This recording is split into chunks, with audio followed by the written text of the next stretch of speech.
Contrairement aux exercices de mécanique que l'on a fait jusqu'à présent, où l'énergie cinétique est une fonction continue de la vitesse et peut prendre toutes les valeurs possibles en fonction de V, eh bien l'énergie d'un atome est quantifiée, ce qui signifie qu'un atome ne peut se trouver que dans certains niveaux d'énergie.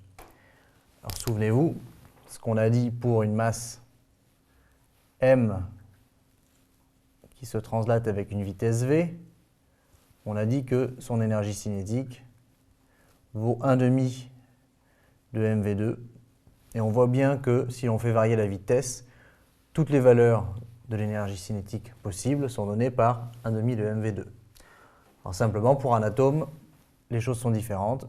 Pour un atome, les énergies accessibles sont quantifiées.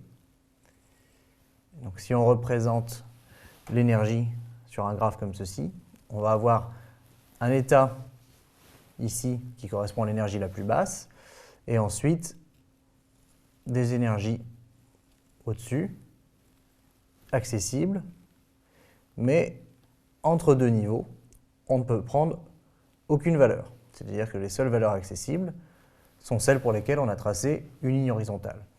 Alors, l'état correspondant à l'énergie la plus basse s'appelle l'état fondamental.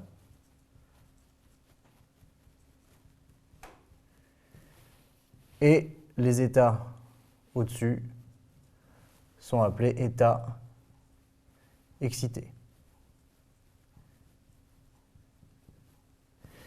Et l'atome peut se trouver dans n'importe lequel de ces états, par exemple dans l'état fondamental, et il lui est possible de passer de cet état à un état excité. D'ailleurs, l'inverse est possible aussi, il peut passer d'un état excité vers un état fondamental, mais dans ce cas-là, il y a une absorption ou une émission de photons qui est associée. Et ça ne sera pas n'importe quel photon, puisque si on dit qu'ici on a le niveau E0, et par exemple ici E2, eh bien l'absorption d'un photon va permettre à l'atome de changer d'état et de niveau d'énergie. Simplement, le photon qui va être absorbé aura une fréquence bien déterminée, puisque son énergie doit correspondre à la différence d'énergie entre les deux niveaux. Et donc l'énergie du photon, qui est égale à h fois sa fréquence, eh bien, est égale à la variation d'énergie, c'est-à-dire E2 moins E0.